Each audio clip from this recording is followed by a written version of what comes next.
All right, let's get this project going. Part 2 of the intentional workbench.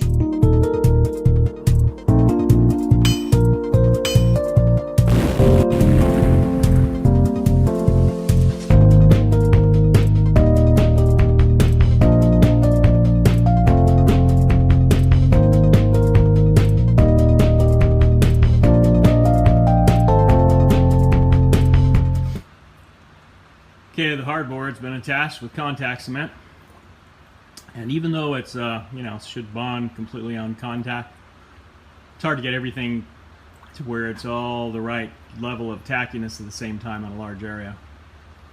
The hardboard top is on, and you can see now it's been banded with some 1 or 3/4 inch by 1.5 inch oak, going around with mitered corners. Okay, the facings are on. Alright, the bench project is mostly done. This has been 4 coats of linseed oil. First time, actually the first 3 times it was sucking it up very quickly. And it slows down. This last time it stayed on there quite a bit. I actually had to wipe off the excess at the end. So that's what I want, and then I'll do it again probably tomorrow, and until it won't accept any more linseed oil. The tacks have been put in on the drawers. I have to still oil these. A lot of dust. You can see some dust in there. Here's the doors here, and I decided for handles I'm actually going to use 1/2 inch bolts. These are number 8s. Yeah, I like this. Has the non-threaded portion just to the right amount. So what I'll actually be doing is drilling a hole where these will mount and threading this in there and then cutting off the excess. So once I get the thing threaded and everything, I'll cut these things down and then thread them into the holes. They'll fit really nice and tight, and they'll make nice pulls. I kind of like that.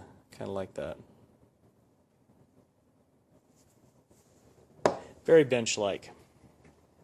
And I had them here, so cheap.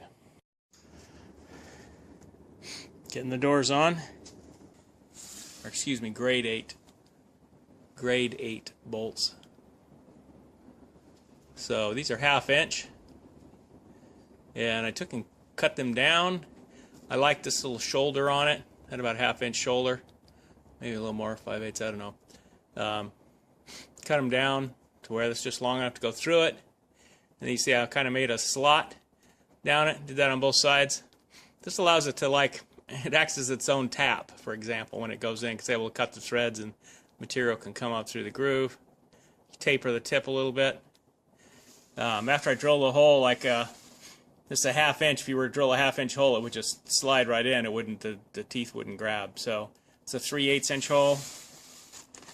And then I just used a tapered reamer, hand reamer, to taper the beginning part of it so the hole gets started. And then just use a socket and just wrench the thing in there. Now, one of the things I've done with great success when threading wood, especially hardwoods are wonderful, but anyway, you can thread the wood, and once you get the thing in there and you get it all seated, then back it all the way out, then take some instant glue, cyanoacrylate glue, and then kind of soak the inside a little bit with it down inside the threads and let it sit until it's hardened in there, and then you can thread this back in. If you really want it permanent, thread it back in when it's still a little damp. Then it'll bite the threads and it won't really go anywhere. But if you want to be able to take it in and out, once you get the material on there and it soaks the threads, it just makes it just hard. It just makes that whole inner core really nice and hard. In this case, the bolt's so big and I didn't really have to worry about it.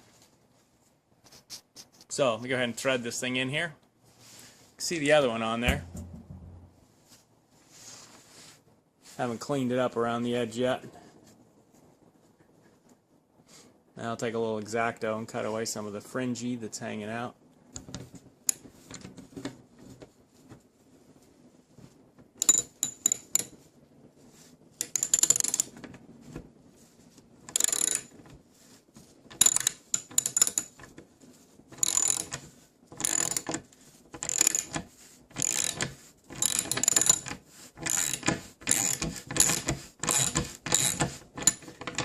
good pressure on it.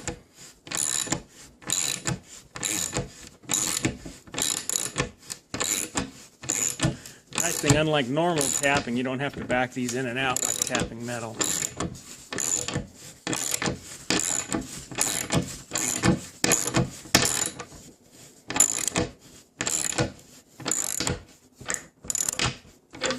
There we go.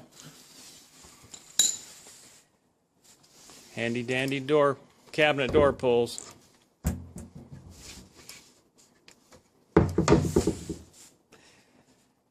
They're cheap.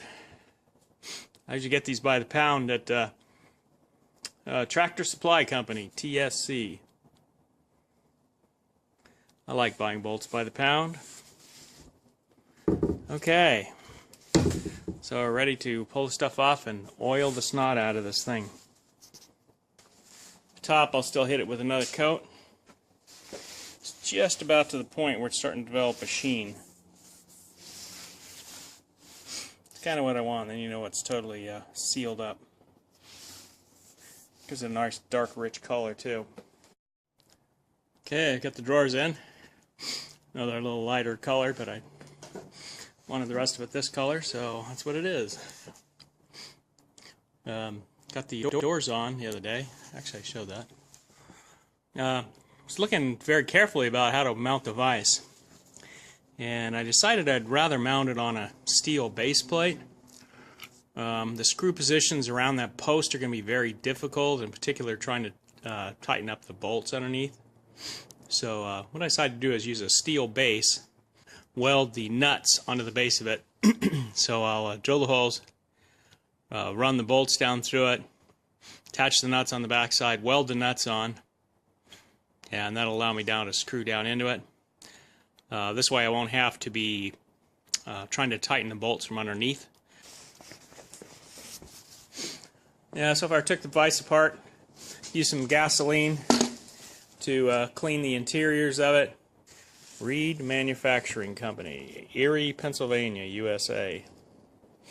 Might have been one my grandfather had. I'll have to look that up because it's got a model number on it. Anyhow, so I took the Dremel tool and went in sharp places, because when you reach in to grab something, I don't like to, when I go to pick something up, I don't like to get my hand ripped apart. So any places where I might be likely to grab, or I don't want it to cut me. So, you know, any spots like this, I've kind of ground the edges. The holes here, I had a 1/2 inch through here, but I noticed that the holes were tapered quite a bit. So the top of the taper, I noticed that 5/8 would fit. So I have drilled these out now to 5/8. Pretty much takes care about most of the taper, I guess about 2/3 of the way through. And so the 5/8 fit very snugly in there now. Oh, I should mention that this piece of C-channel here it was something I've had around the shop for a little while. I actually picked it up pretty cheap at my steel place. It was in their scrap bin. I thought, man, that's just a beautiful piece. I could use that for something someday. And since I only had to pay pretty cheap, because it was just the cost of the steel per pound. Yeah, this is the shape that it was, all cut. Fairly nicely cut. I noticed it was completely flat. So that's a benefit. I'm amazed many times when I'm working on a project and you come across something, it's like, you know, I need something that does that. And, you know, kind of shout up to the Lord, you know, give you a little help, show you something, and then kind of look around finding pieces that you have. And I'm just amazed at how many times there is a piece that's like it's perfectly made for it, like God intended it, and that's maybe why you picked it up in the first place. God just knew you'd need it for that. Anyway, that's been my experience. God's been so good. He's really helped me with projects all throughout my life. Amen. Okay, I got another piece put in here. First slide panel. Some condensation in a couple of the bays, just because I had to blow down in there to get a couple pieces of debris out of it, so that'll soon fade. So I got to go cut the second piece, and then I'll put a couple of a pull on each side of it. But that should work quite nicely. I like being able to see into it, you know. And some scrap material I had around. Looks slick. Well, cutting this stuff is pretty tedious work. Need an extremely sharp knife, a new blade in it. I didn't actually have to lap it or anything and make it that sharp, but yeah, brand new fresh blade, and in fact on each piece I got a new blade. But once I cut the width that I needed, and I had actually previously tested that with a strip of metal so I could slip it in the guides and find out if it would, because you got to slip it in the upper one and then drop it in the lower one, and you want it just enough to fit. So anyhow, so that's what my guide, the distance, and then mark the distance all the way along.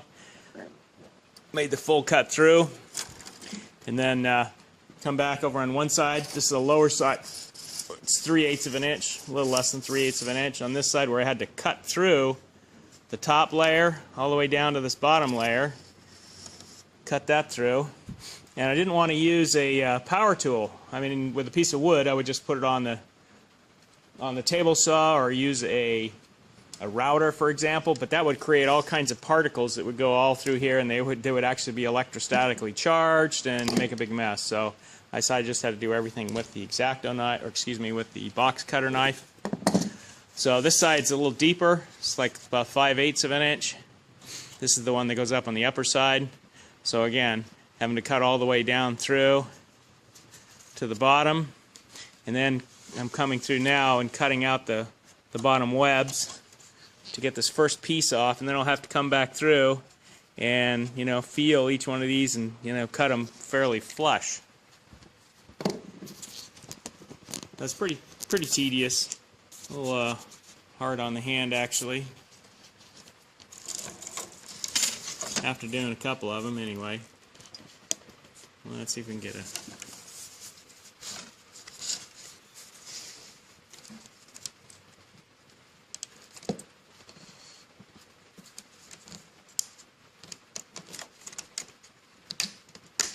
thing about this is I can only cut to a depth until it snaps loose. There we go. Sometimes my vertical cut isn't quite deep enough, so then I have to come in through and press this down in. I've left the protective covering on it. I'll only take that off at the very end once I'm all finished up.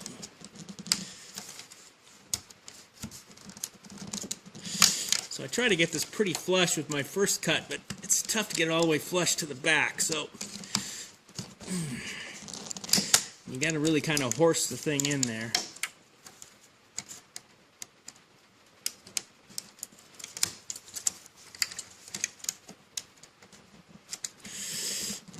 Come on, thing. There we go.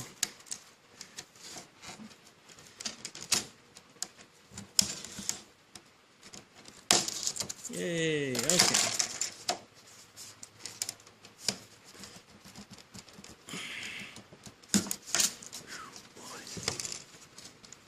It's not the easiest stuff to cut.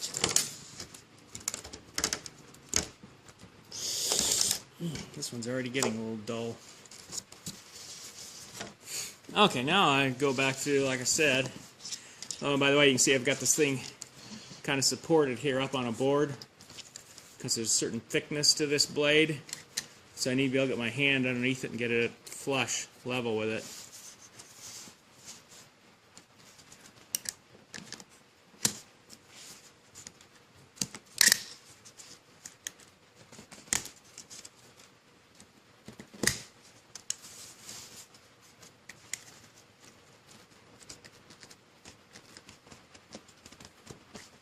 And some of these too, once you cut that little ripple, and you got to get in and cut the back of it. So it's kind of tedious. The other way I could have put like a strip and attached it to the base of this, like a metal strip. But then how would I attach it? I have to put screws in it, something, and they would be, kind of unsightly and cause their own set of issues. So I decided to just do it this way. Okay, the sliders are in with the knobs on it. Looks pretty nice. Just a little condensation in a few of the little slots there. all the dust blowing in the wind. So again, I just used bolts. Cut through it with the box cutter. Made a little square cut. And just screwed the thing through there. 3/8 inch fine, number 8. You know, obviously you don't have to have hard grades for plastic, but I like the color of them. And I happen to have some. So anyway, works just fine. And I can still take them in and out. Drawers slide beautifully. Things don't pull them all the way out. If I had to add a bumper to the back of each one. So a little bumper there for a little spacing. So I get them to come right out to the front. Also, I wanted to distribute across the back, and I want to punch the back of this thing off. And it's reasonably thick material, but it's funny against the red of this oak. It makes these look really green in the picture. In real life, they really don't look that green or yellow. But one day, maybe I can finish them, make them the same color, but it's not important. It is a shop. Love the drawers, though. They are nice, little dividers. So a couple more things to do before I start loading up the bench is need to get the, so I already marked, I actually did my pilot hole drilling here for the base for the vise. So here's some of the holes for the vise and then some of the other holes. Now these are pilot holes, so they have to be enlarged. But I need to work on the vise itself.